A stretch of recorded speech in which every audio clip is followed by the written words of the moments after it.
Leo nimekuletea tena simulizi ya maisha ya kiongozi mkuu wa Iran, Ali Khamenei. Ali Khamenei alizaliwa mnamo Julai 17, 1939 katika mji wa Mashhad, Iran. Alikuwa mtoto wa familia ya kidini yenye heshima kubwa, baba yake akiwa mwanatheolojia mashuhuri. Utoto wake ulijaa mafunzo ya dini na Qur'an, na mapema alionyesha ari ya kusoma na kuelewa falsafa ya Kiislamu. Katika ujana wake, alihamia Qom na baadaye Najaf kusomea masomo ya juu ya kidini. Huku alijifunza fiqh, tafsiri ya Qur'an na falsafa, huku akijenga mtazamo wa kisiasa uliompinga Shah wa Iran. Mara kadhaa alikamatwa na kufungwa kwa sababu ya hotuba na maandiko yake yaliyokosoa utawala wa kifalme.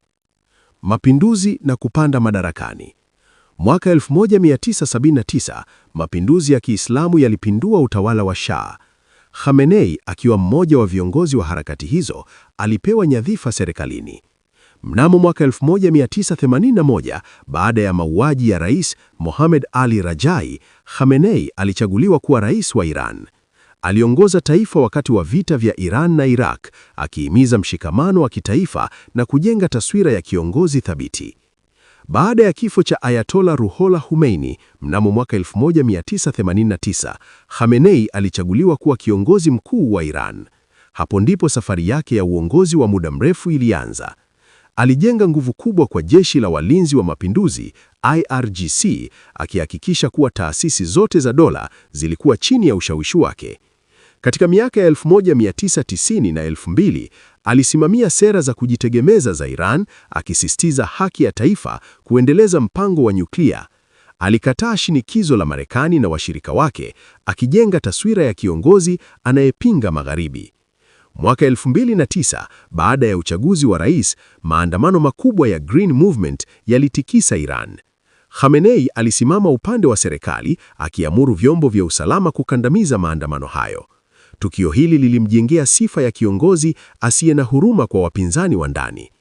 Katika miaka ya 2010, alihusisha Iran moja kwa moja katika migogoro ya kikanda, akisaidia serikali ya Bashar al-Assad nchini Syria, vikundi vya Kishia nchini Iraq na Hezbollah nchini Lebanon.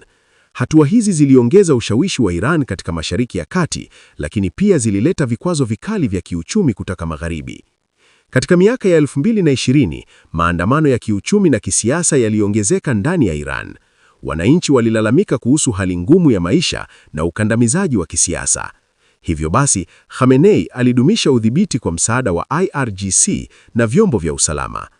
Mnamo Februari 28, 2026, maisha yake yalihitimishwa ghafla katika shambulio la pamoja la Marekani na Israel dhidi ya Iran. Kifo chake kilifunga sura ndefu ya uongozi wake, na taifa likaingia katika kipindi cha mpito kisicho na uhakika. Ndani ya Iran, alijenga mfumo wa udhibiti wa kisiasa na kidini, akihakikisha kuwa wapinzani hawana nafasi. Hii ilileta uthabiti wa muda mrefu, lakini pia ukandamizaji wa uhuru wa wananchi. Kisiasa na kijeshi, alipanua nguvu za IRGC na kuifanya kuwa chombo cha kisiasa na kiuchumi, si jeshi pekee. Kikanda, alijenga Iran kama nguvu ya kikanda, akihusisha taifa katika migogoro ya Mashariki ya Kati. Urathi wake unachanganya uthabiti wa taifa na ukandamizaji wa ndani. Baada ya kifo chake, pengo la uongozi lilizua maswali makubwa kuhusu mustakabali wa Iran. Baada ya kifo cha Ayatollah Ali Khamenei, Iran imeingia katika kipindi cha mpito kilichokuwa na mchanganyiko wa hofu na matumaini. Mara tu habari zilipotangazwa, barabara za Teheran, Mashhad na Qom zilijaa watu waliolia kwa huzuni, wakibeba picha zake na kuomba dua. Lakini katika kona nyingine za miji, sauti za upinzani zilianza kusikika kwa nguvu zaidi. Vijana waliochosheka na ukandamizaji wa kisiasa waliona pengo hili kama nafasi ya kupigania mabadiliko. Ndani ya vyombo vya dola, hususan jeshi la walinzi wa mapinduzi IRGC, kulianza mvutano mkali. Baadhi ya majenerali walitaka kuendeleza mkondo wa udhibiti wa kijeshi, huku wanazuoni wa kidini wakisisitiza kuwa urathi wa Khamenei lazima uendelezwe bila kubadilishwa. Baraza la muda liliteuliwa, lakini nguvu halisi bado zilibaki mikononi mwa vikundi hivi viwili na hali ya wasiwasi ikatawala. Nje ya Iran, kifo chake kilitikisa Mashariki ya Kati. Washirika wake kama Hezbollah na serikali ya Syria walihisi kupoteza nguzo muhimu ya msaada. Wapinzani wake, hususan Israeli na baadhi ya mataifa ya Kiarabu, waliona nafasi ya kudhoofisha ushawishi wa Iran.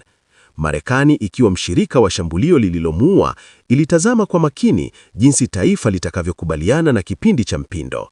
Kwa wananchi wa kawaida, maisha yaliendelea kuwa magumu. Vikwazo vya kiuchumi bado vilikuwa vinabana na matumaini ya mabadiliko yalichanganyika na hofu ya machafuko.